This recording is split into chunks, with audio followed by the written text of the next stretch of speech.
Hello, എല്ലാവർക്കും നമസ്കാരം. എൻ്റെ ഒരു പുതിയ വീഡിയോയിലേക്ക് എല്ലാവർക്കും സ്വാഗതം. ഞാൻ മേരി ജോർജ്. ഇന്നൊരു പോർക്ക് റോസ്റ്റാണ് ഉണ്ടാക്കുന്നത്. അപ്പോൾ അധികം ആരും ഉണ്ടാക്കാത്തത് ആയതുകൊണ്ട് അല്ലെങ്കിൽ അതുകൊണ്ട് നമ്മൾ ഈസ്റ്ററൊക്കെ അല്ലേ വരുന്നേ, ഈസ്റ്റർ സ്പെഷ്യൽ ഒരു പോർക്ക് റോസ്റ്റ്. അതിനായിട്ട് കൃത്യമായിട്ട് അളവൊക്കെ പറഞ്ഞ് തന്നെ ഉണ്ടാക്കാം. അപ്പോൾ ഞാനിവിടെ എടുത്തിരിക്കുന്നത് 1 കിലോ പോർക്കാണ്. അതിലേക്ക് നമുക്ക് പൊടികൾ ചേർക്കാം.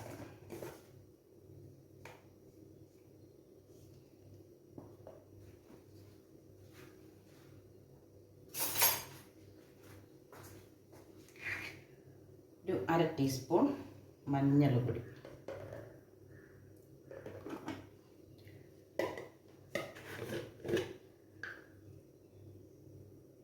1 ടീസ്പൂൺ നിറച്ച് മീറ്റ് മസാല. പോർക്കിനാകുമ്പം കുറച്ച് മല്ലി മതി, പക്ഷേ ഇത് റോസ്റ്റ് ആയതുകൊണ്ട് നമ്മളൊരു ടീസ്പൂൺ മല്ലി ഇടുന്നുണ്ട്. ഇനി കാശ്മീരി മുളക് പൊടിയാണ്, അതും 1 ടീസ്പൂൺ. ഒരു 1/2 ടീസ്പൂൺ കുരുമുളക് പൊടി. ഇനി ഗരം മസാല, ഒരു 1/4 ടീസ്പൂൺ ഗരം മസാല. ഇനി 1 ടീസ്പൂൺ ഉപ്പ് പൊടി.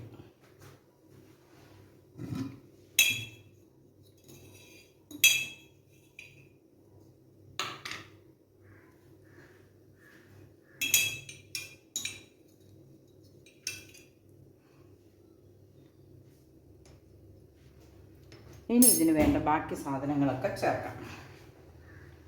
ഞാനിവിടെ എടുത്തിരിക്കുന്നത് ഇതൊരു 300 ഗ്രാം കൊച്ചുള്ളി ഉണ്ട്, അതിൻ്റെ ഒരു 1/3.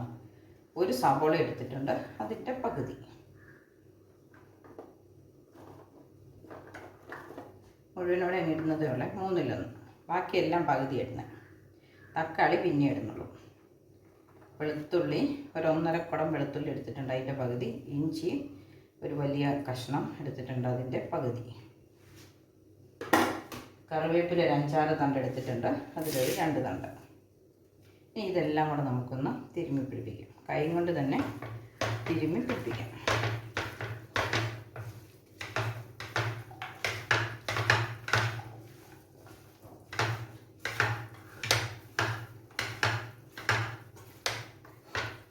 പോർക്കായതുകൊണ്ട് പെട്ടെന്ന് വേഗം.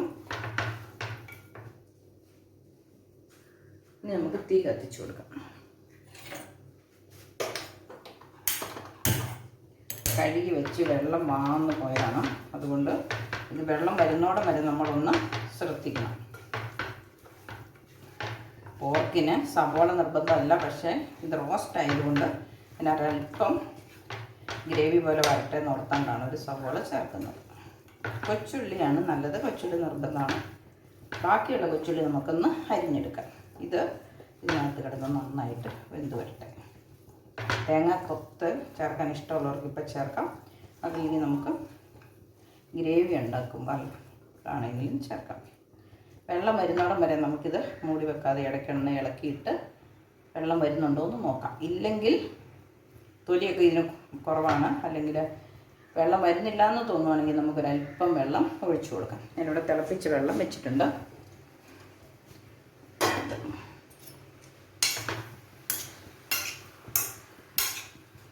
1 മിനിറ്റ് ഇളക്കുമ്പോൾ നമുക്കറിയാം ഇറച്ചിയുടെ വെള്ളം എത്ര വരുമെന്ന്.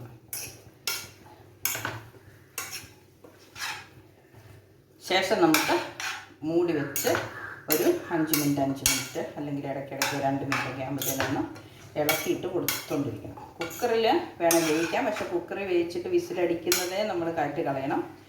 അത് കഴിഞ്ഞ് ബാക്കി നമ്മൾ പ്രഷറില്ലാതെ വെള്ളം പറ്റിച്ചെടുക്കണം.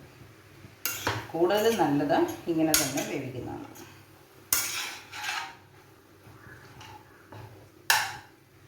വെള്ളം കുറവുള്ള ഇതാണ്. ഇപ്പം വേനൽക്കാലവും കൂടെയല്ലേ, അപ്പം ഇതൊരു 1/2 ഗ്ലാസ് മിച്ചം വെള്ളമുണ്ട്. ഈ വെള്ളം ഒഴിച്ചു കൊടുക്കാം. ഇനി നമുക്ക് നോക്കണ്ട, ഇനി നമുക്കിത് മൂടി വെച്ച് വേവിക്കാം. ഇടയ്ക്കിടയ്ക്കൊന്ന് ഇളക്കിയിട്ട് വേവുന്നോളം വരെ ഇടയ്ക്കിടയ്ക്ക് ഇളകിയിട്ട് വേവിച്ചെടുക്കാം. നന്നായിട്ട് തിളച്ച് കഴിഞ്ഞാൽ മൂടി വെച്ച് തീ കുറയ്ക്കാം. അതുവരെ നല്ല തീയിലിരിക്കട്ടെ. നന്നായിട്ട് തിളച്ച് വന്നിട്ടുണ്ട്. നമുക്ക് ആദ്യം ഒന്ന് മൂടി വയ്ക്കാം. 2 മിനിറ്റ് കഴിഞ്ഞിട്ട് തീ കുറയ്ക്കാം. ആ സമയത്തിന് ഈ ഉള്ളിയൊക്കെ ഒന്ന് അരിഞ്ഞെടുക്കാം. ഒരു 5 മിനിറ്റ് ആയിട്ടുണ്ട്. നമുക്കൊന്ന് ഇളക്കിയിട്ട് കൊടുക്കാം. വെള്ളമൊക്കെ കുറച്ചൊക്കെ പറ്റി നെയ്യൊക്കെ തെളിഞ്ഞ് വരുന്നുണ്ട്. കുറച്ച് നെയ്യേ ഉള്ളൂ. അപ്പോൾ നമുക്കിനി അടുത്ത ഗ്രേവി ഉണ്ടാക്കാനായിട്ട് വേറെ എണ്ണ ഒഴിക്കേണ്ടി വരും. എല്ലനൊക്കെ പയ്യെ വിട്ട് പോരാനായിട്ടൊക്കെ തുടങ്ങുന്നുണ്ട്. എല്ലും ഇറച്ചിയും തൊലി എല്ലാം കൂടെ ചേർന്ന ആണ് കേട്ടോ. ഉപ്പ് നോക്കാം. ഉപ്പുണ്ട്. ഇഞ്ചിയുടെയും വെളുത്തുള്ളിയുടെ ഒക്കെ ടേസ്റ്റ് ഉണ്ട്. ഇനി നമുക്ക് ഇത് വാങ്ങി വെക്കാം. എന്നിട്ട് ഗ്രേവിക്കുള്ള പാത്രം വെക്കാം. പോർക്കിനകത്ത് ഒട്ടും തന്നെ നെയ്യില്ല. അതുകൊണ്ടൊരു ഇച്ചിരി അധികം എണ്ണ ഒഴിക്കണം. പോർക്കിനകത്ത് നെയ്യ് ഉണ്ടായിരുന്നത് അത് കുടിച്ചിട്ട് ഒഴിക്കുകയോ അല്ലെങ്കിൽ കുറച്ച് ഒഴിക്കുകയോ ചെയ്താൽ മതിയായിരുന്നു.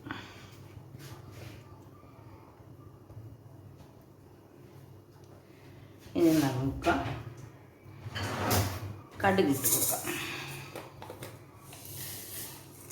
1 ടീസ്പൂൺ കടുക് പൊട്ടി വന്നിട്ടുണ്ട്. നമുക്ക് അതിനകത്തേക്ക് അല്പം കറുവപ്പട്ടയും, പട്ടയ്ക്ക് ഇച്ചിരി ഭംഗി കുറവാണ്, കാരണം ഞാൻ തന്നെ ഉണ്ടാക്കിയതാണ് നമ്മുടെ. പിന്നെ 2 സ്റ്റാർ പട്ട. പെരിഞ്ജീരകം ഇല്ല, അതുകൊണ്ട് ഇടുന്നില്ല. ഇനി നമുക്ക് വെളുത്തുള്ളിയും ഇഞ്ചിയും ഇട്ട് കൊടുക്കാം. പകുതി നമ്മൾ ഇറച്ചിക്കകത്തിട്ടതാണ്, ബാക്കി പകുതി.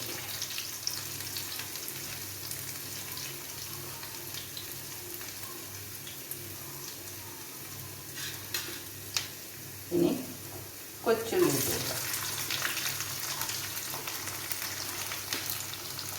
കൊച്ചുള്ളിയാണ് കൂടുതലിടുന്നത്. സവോള ഇട്ട് കൊടുക്കാം.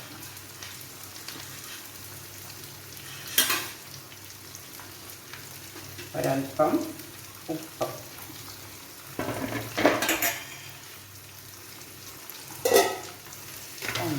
നിറമൊന്ന് മാറി ഒരു ബ്രൗൺ നിറമാകണം. പയ്യായി തുടങ്ങിയിട്ടുണ്ട്. നമുക്കിനി കറിവേപ്പില ഇട്ട് കൊടുക്കാം. തക്കാളി ഇട്ട് കൊടുക്കാം.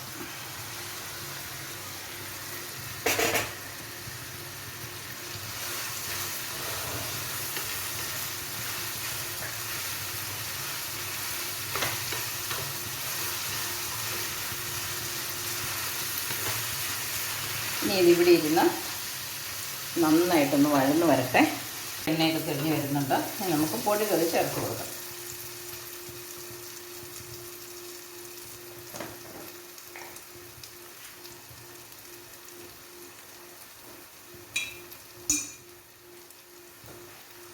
ഒരു 1/4 ടീസ്പൂൺ മഞ്ഞൾപ്പൊടി,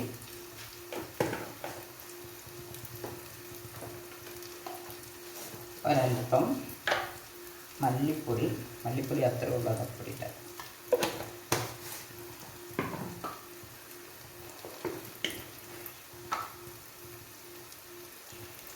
ഒരു 3/4 ടീസ്പൂൺ ഗരം മസാല. മുമ്പേ നമ്മൾ അത്ര തന്നെ ഇട്ടേ.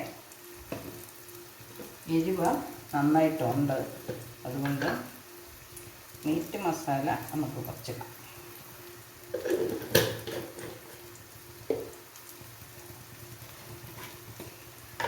അര സ്പൂൺ കാശ്മീരി മുളക് പൊടി. ഇനി ഒരൽപ്പം കുരുമുളക് പൊടി.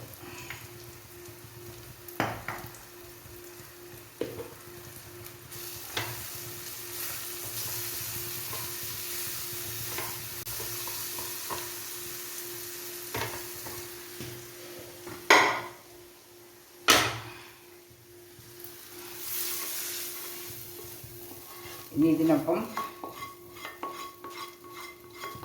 തേങ്ങാക്കൊത്തിടാൻ ഇഷ്ടമുള്ളവർക്ക് എണ്ണയ്ക്കകത്ത് തേങ്ങാക്കൊത്തിടായിരുന്നു. പിന്നെ നന്നായിട്ട് ഗ്രേവി വേണമെന്നുണ്ടെങ്കിൽ അണ്ടിപ്പരിപ്പോ ഒക്കെ വറുത്ത് ചേർക്കാം. എന്നിട്ട് അതൊന്ന് അരച്ച് ചേർക്കണം. അല്പം ചൂടാക്കിയിട്ട് അരച്ച് ഒരു 1/2 ഗ്ലാസ് വെള്ളം കൂടി ഒഴിച്ചു ഇതൊന്ന് സെറ്റാകാൻ വേണ്ടി. ഇനി നമുക്ക് തീ കുറച്ച് വെച്ച് ഇതൊന്ന് സെറ്റായി എല്ലാം ടേസ്റ്റ് ഒന്ന് ക്രമീകരിക്കാൻ വേണ്ടിയിട്ട്. അപ്പോഴത്തേനും ആ സവോള നമ്മളൊരു സവോള ചേർത്തല്ലോ, അത് നന്നായിട്ട് ഇനി ഈ ചൂടുവെള്ളത്തിലൊന്ന് അലിഞ്ഞ് ഇതിനൊന്നും കൂടെ ഒരു കൊഴുപ്പ് വരും. തീ കുറച്ച് മൂടി വയ്ക്കുക. നെയ്യ് കുറവുള്ള പന്നിയായതുകൊണ്ട് പോർക്ക് നെയ്യ് കുറവായിരുന്നു, അല്ലെങ്കിൽ ഒന്നും കൂടെ നന്നായിട്ട് നെയ്യ് ഇങ്ങനെ തെളിഞ്ഞ് മുകളിൽ വന്ന് നിന്നേനെ. അവസാന മേമ്പൊടിയായിട്ട് നമുക്കൊരൽപ്പം നാരങ്ങ നീര് കൂടെ ചേർക്കാം, സ്വാദ് ക്രമീകരിക്കാൻ വേണ്ടി. ഒരു 3/4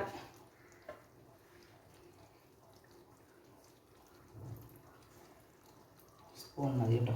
അതിനകത്ത് കുരു വീഴാതെ.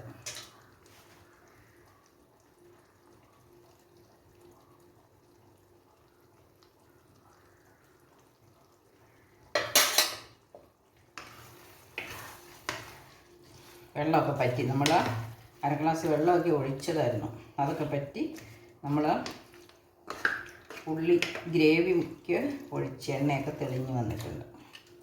അപ്പോൾ ഇതൊരു 5-6 മിനിറ്റായി ഇങ്ങനെ ഇരുന്ന് പതുക്കെ തിളയ്ക്കാൻ തുടങ്ങിയിട്ട്. അപ്പോൾ ആ വെള്ളം പറ്റി നന്നായിട്ട് തിന്നു. അപ്പം നമ്മുടെ പോർക്ക് റോസ്റ്റ് റെഡി ആയിട്ടുണ്ട്. ഈസ്റ്റർ സ്പെഷ്യൽ എല്ലാവരും ഉണ്ടാക്കി നോക്കണം കേട്ടോ. നമുക്കിതൊന്ന് അടുത്ത് കാണിക്കാം. കണ്ടോ, വെള്ളമൊന്നുമില്ല. മാറ്റി നോക്കുമ്പം വെള്ളമില്ല. അതാണ് അതിൻ്റെ പാകം. മറ്റൊരു പുതിയ വീഡിയോ ആയിട്ട് വരുന്നവരെ എല്ലാവർക്കും ബൈ.